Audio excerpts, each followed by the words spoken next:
L'Église n'a pas été à l'origine de la prise de conscience de l'urgence écologique. On a même reproché au christianisme d'être une des causes de la catastrophe qui nous menace. N'est-ce pas le Dieu biblique qui ordonne à l'homme de se soumettre à la terre et de dominer sur le reste des vivants? Cette critique nous oblige à relire nos textes fondateurs. Voici le passage incriminé du livre de la Genèse. Dieu créa l'humanité à son image. À l'image de Dieu, il la créa. Hommes et femmes, il les créa.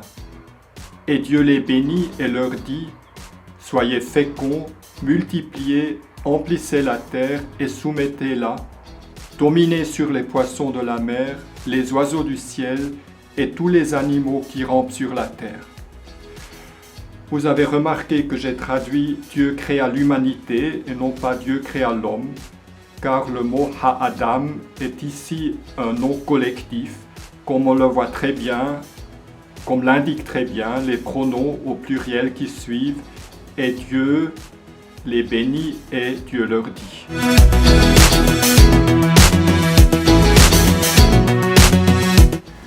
Je relève 4 points qui me semblent d'actualité. Le premier concerne la démocratie. Dans l'Orient ancien, c'est le roi qui est à l'image de Dieu. Le mot veut aussi dire statue. Le roi est comme une statue de la divinité animée. Il est le fils du Dieu du pays, son représentant sur terre. Il doit assurer la sécurité de son pays contre les menaces extérieures et aussi assurer la sécurité à l'intérieur.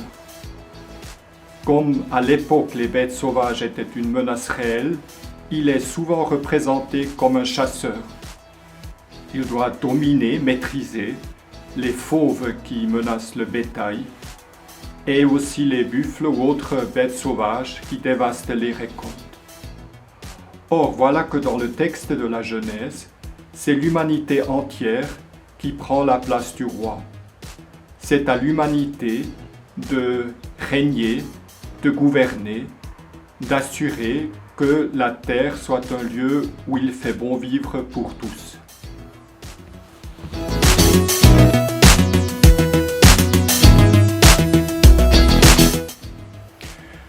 Le deuxième point est le partage de pouvoir entre les hommes et les femmes. Du moment où ce sont les humains, où c'est l'humanité qui règne à la place du roi seul, ce sont forcément des personnes très diverses qui se partagent le pouvoir. Mais la seule différence qui est explicitement nommée est la différence sexuelle. Le partage de pouvoir entre les hommes et les femmes est donc primordial. Jusqu'à présent, les sociétés ont connu des matriarcats, une société dominée par des femmes, et beaucoup de sociétés patriarcales. Nous ne savons pas encore que pourrait être une société gouvernée, prise en charge ensemble par les femmes et par les hommes. Il me semble que plus les femmes et les hommes se laisseront de la place et seront responsables ensemble, leurs décisions seront aussi respectueuses des autres créatures. Un détail du texte, il ne dit pas littéralement homme et femme, il les créa, mais mâle et femelle, il les créa, c'est-à-dire masculin et féminin, il les créa, ce qui inclut les enfants. Alors on pourrait imaginer, ou on pourrait se demander quelle serait une responsabilité partagée aussi avec les jeunes et les enfants, en particulier quand il s'agit de prendre des décisions pour l'avenir.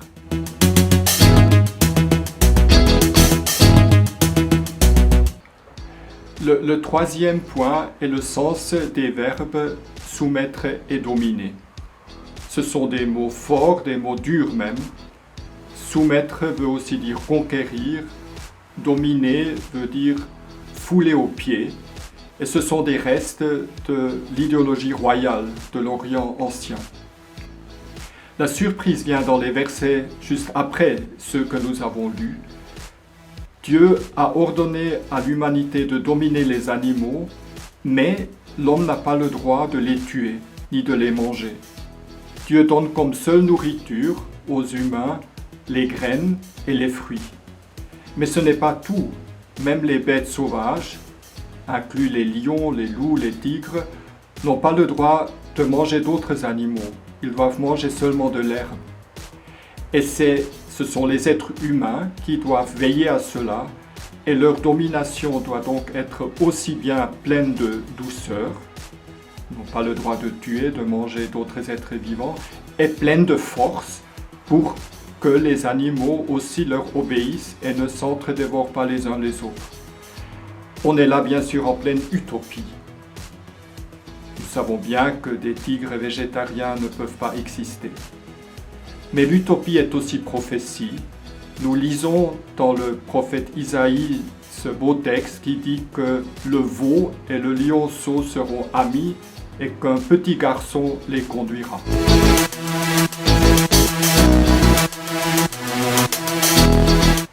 Les animaux et les hommes sont créés le 5e et le 6e jour.